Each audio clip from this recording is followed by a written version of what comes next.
up, George's chickens. They not only produce eggs, but can also be sold for meat, and the cocks are sold to other farmers wanting to breed more chickens. All good extra income for the family. They have a large flock, but they're not in good shape. They don't look healthy. The sheds are dilapidated. And the chicks even live in the kitchen, which Lucy doesn't like. So,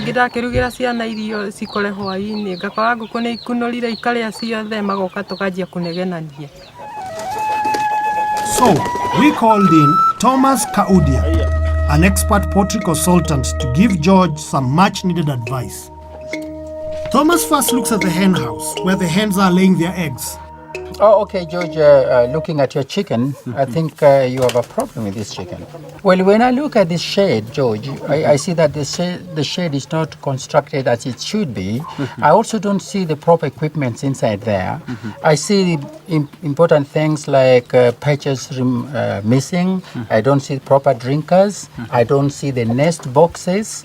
I also don't see any wood shavings on the floor. So there's a lot missing. Actually, there's a lot missing. And if you look at where the chicken are laying eggs, it is contaminated. The chicken have access to it. And therefore, I think that the eggs that you get from here don't even hatch properly. What is good about his chicken coop? Because everything seems to be wrong. Well, the chicken coop has a good roof. Yeah, that's the main thing that I see that is so good about the chicken. I don't see a curtain on the windows that can prevent rain from going inside, and also strong winds. What am I supposed to do to improve this? You need to remove the bicycle, which I've seen inside there, because it's just taking space. You also need to put wood shavings on the floor and make sure that the wood shaving is 6 inches thick. What is the importance of the wood shavings? Well, the wood shavings would make the temperature inside not change so much. The wood shavings also would make the fecal material dry faster. You don't have to sweep a chicken house every day. Thomas, what can George do to prevent cross-contamination? At the entrance, have food dipping facility where you put disinfectant solution. Each time you are going inside, then you step in this disinfectant solution. Okay. You also have a hand washing system which also got disinfectant in it. And also when you get inside, you now put on your working dust coat, which must always stay inside.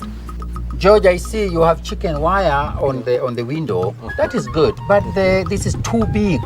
You need very small, the chicken wire with very small openings that does not allow wild birds to come in. George, make sure that you buy the right drinkers and the right feeders. And each time, a feeder and a drinker should be raised to the back level of the chicken. So, Thomas, if George built his chicken coop following all your specifications, are you telling us that... Thank you. Thank you very much. So, Thomas, you're telling us that if George builds another chicken coop following your specification, his productivity is going to go up, that is the eggs and the meat consumption? Definitely. And he's going to be a rich man. Exactly. If he makes those renovations that I'm talking about, egg production will go up, fertility will go up, and I see that he will triple his current production. Yeah, the chicken seems excited to hear that. Oh, exactly. They're saying yes, that is possible. Yes, they're saying yes. Exactly. Okay. We go take a look at Lucy's kitchen where the chicks are kept for safety and warmth, much to Lucy's displeasure. So what do you think, Thomas? What I've seen there is terrible. You can't have chicken in the kitchen. You have to move those chicken for safety and for production purposes.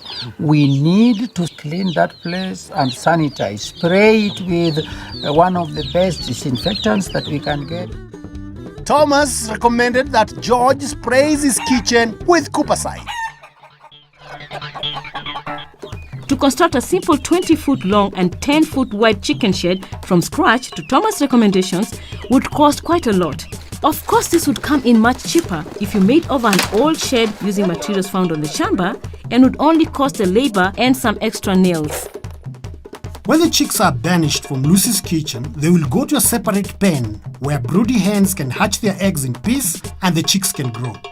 Make sure it is built away from the other chicken sheds though, in order to keep the brooding hens separate.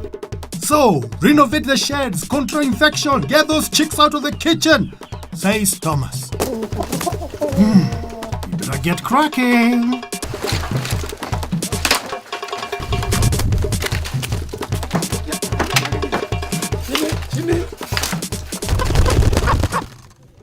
Thomas went on to explain that George will need 1 feeder and 1 drinker for every 50 chickens. So, if George has 200 chickens, he will need 4 feeders and 4 drinkers. We are ready to reveal the shaped-up chicken house. We've renovated the hen house where the hens are laying their eggs. And constructed a magnificent hatching and brooding pen, where the hens that are brooding can be moved to have their chicks in peace and where the chicks can grow well in a healthy place.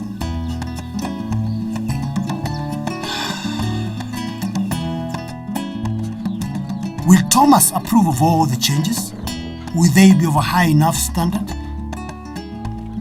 The roof is new iron sheets. This is very good, and even the space between the wall and the roof is good. It's covered well so that predators don't come in. The floor wood shavings are put in place. I see the dust coat is there in place, and there is a hut. This is a very good shed.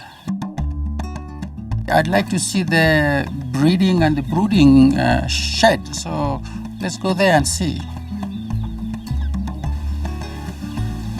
This is a very important unit because the farmer will be able to make a lot of money.